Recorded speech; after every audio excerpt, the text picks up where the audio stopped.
बीडच्या आष्टीमधल्या कार्यक्रमामध्ये मुख्यमंत्री फडणवीसांच्या समोर आमदार सुरेश धस यांनी जोरदार बॅटिंग केली।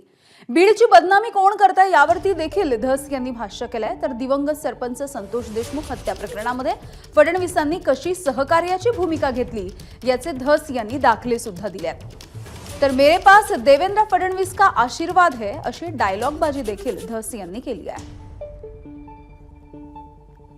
जिल्ह्याची बदनामी होते, पण साहेब या जिल्ह्याने क्रांतिसिंह नाना पाटलांना निवडून दिलं।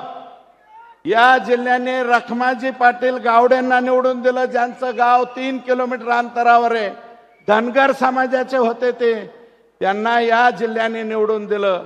माननीय केशर काकू क्षीरसागरांना या जिल्ह्याने निवडून दिलं। या जिल्ह्याने बबनराव ढाकणे साहेबांना निवडून दिलं। या जिल्ह्याने प्रमोदजी महाजन साहेब एवढा उंचीचा माणूस या जिल्ह्याने दिला। आणि गोपीनाथरावांचं तर काय सांगायचं।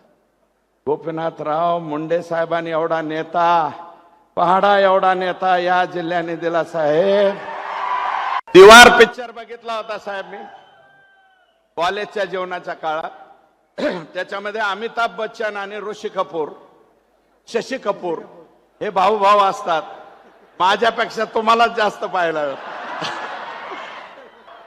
तर अमिताभ बच्चन शशी कपूरला म्हणतो, मेरे पास गाड़ी है, नौकर है, चाकर है, पैसा है, धन है, दौलत है, तेरे पास क्या है?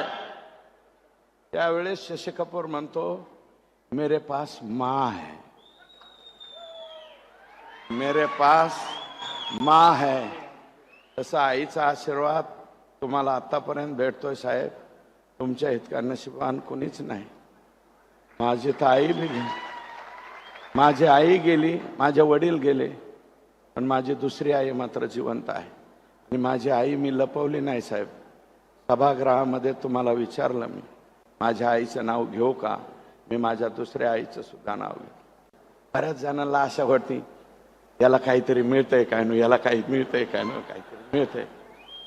पण मला तुम्ही नाही मंत्रिपद दिलं, नाही काही नाही दिलं, तरी मी म्हणतो मला मंत्रिपद नको, मला पालकमंत्रीपद नको, आणखी दुसरं काही देऊ नका साहेब। फक्त हे 4 TMC आणि तिकडचं 3.5 TMC। आणि हिनवतेत साहेब, मला हिनवतेत। याचं काय मुख्यमंत्र्यापाशी, याचं काय मुख्यमंत्र्यापाशी? मला म्हणते तेरे पास क्या है? तर मी म्हणतो मेरे पास देवेंद्र फडणवीस साहेबाचा आशीर्वाद आहे। एबीपी माझा, उघडा डोळे बघा नीट।